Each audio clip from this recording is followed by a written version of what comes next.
Bonjour et bienvenue dans cette case numéro 8 du calendrier de l'Avent de Gonbe le podcast.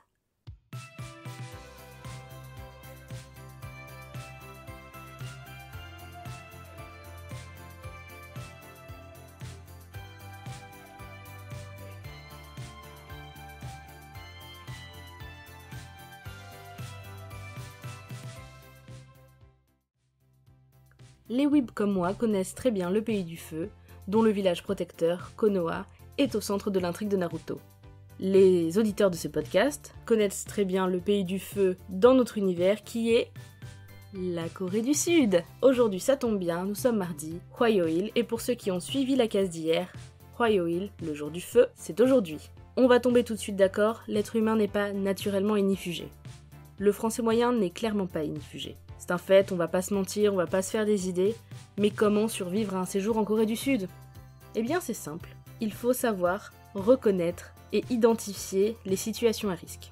Une fois ces situations à risque identifiées, vous pourrez alors les maîtriser et ainsi vous alimenter en toute sécurité. La liste de conseils que je vais vous donner n'est absolument pas exhaustive, mais elle pourra vous sortir de 2-3 situations particulièrement à risque. De type s'alimenter en Corée, manger au restaurant en Corée, acheter des trucs qui se mangent en Corée. Conseil numéro 1. Si la devanture d'un restaurant vous rappelle une des voitures de Fast and Furious 1, avec des flammes sur le capot, ou des poulets qui crachent des flammes en règle générale, n'y allez pas. C'est totalement premier degré. S'il y a des flammes sur la devanture du restaurant, il y a des flammes dans votre assiette. Conseil numéro 2. En Corée, le rouge, ce n'est pas de la tomate. Effectivement, souvent en Corée, devant les restaurants, il y a des photos de plats. Ou si on voit le nom d'un plat, on peut rechercher vite fait sur Google Images et voir un petit peu. S'il y a du rouge dans un plat, ce n'est pas de la tomate, ce n'est pas du poivron, enfin c'est du poivron mais du poivron qui pique. Exemple de plats qui ne sont pas à risque, le bibimbap ou le bulgogi. Troisièmement, n'oubliez pas l'épisode de l'autre jour, An, Meun, Umchik et Soyo.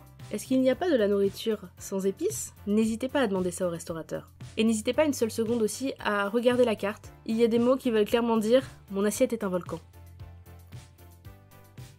Le principal mot que vous allez devoir identifier, c'est gochujang. Si il y a gochujang dans l'identifié du plat, n'essayez même pas. C'est le nom de la pâte de piment qu'on trouve en petites barquettes en Corée ou même dans les shops asiatiques comme Tang Frères, je crois, ça s'appelle en France, la grosse chaîne de supermarchés. Voilà, s'il y a écrit gochujang, c'est littéralement de la pâte de piment qu'ils vont mettre en grosse cuillère dans votre plat, donc ne vous y tentez pas. De la même façon, le mot kimchi dans un énoncé de plat, ça annonce aussi des emmerdes. Pourquoi ? Le kimchi, c'est du chou, enfin c'est un légume fermenté avec du piment, souvent du chou, c'est pour ça que j'ai un petit peu buté là-dessus, mais le kimchi en accompagnement, ça pique. En général, quand il y a du kimchi dans un plat, déjà le kimchi va rendre le plat un peu piquant et souvent il va y avoir du rajout de piment dessus. S'il y a kimchi dans l'énoncé du plat, attendez-vous à ce que le plat soit très épicé de base.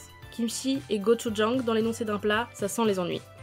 Si vous n'êtes pas pompier professionnel, vous avez aussi une petite astuce. S'il y a un menu enfant dans le restaurant, en général non, mais s'il y a une option pour les enfants, ou une option que les enfants mangent, en particulier, souvent c'est moins épicé ou très peu épicé.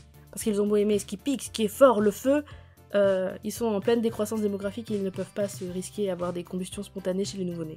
En général, les menus que mangent les enfants contiennent du soja, donc en général, les restaurants ont toujours une option sans piment. Au moins pour quand il y a des enfants ou des plus jeunes à table qui sont peut-être plus sensibles aussi au niveau de l'estomac et qui ne sont pas encore préparés. Autre petit conseil, si vous avez fait l'erreur tragique de mettre du piment dans votre assiette, n'hésitez pas à commander un petit bol de riz à côté si le restaurant vous le permet. En général, c'est 1000 won, c'est-à-dire moins d'1 euro, et ça soulagera grandement vos douleurs et votre souffrance.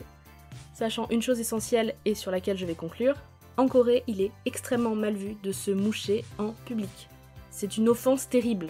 C'est comme insulter la reine d'Angleterre en parlant un anglais, ça ne se fait pas. Donc n'oubliez pas, si vous mangez du piment, vous allez pleurer, vous allez avoir le nez qui coule et vous allez devoir sortir, aller aux toilettes pour vous moucher. Parce que si vous vous mouchez à table, vous risquez de provoquer la 3e guerre mondiale et l'apocalypse. C'est tout pour aujourd'hui. À demain sur Gonbe le podcast.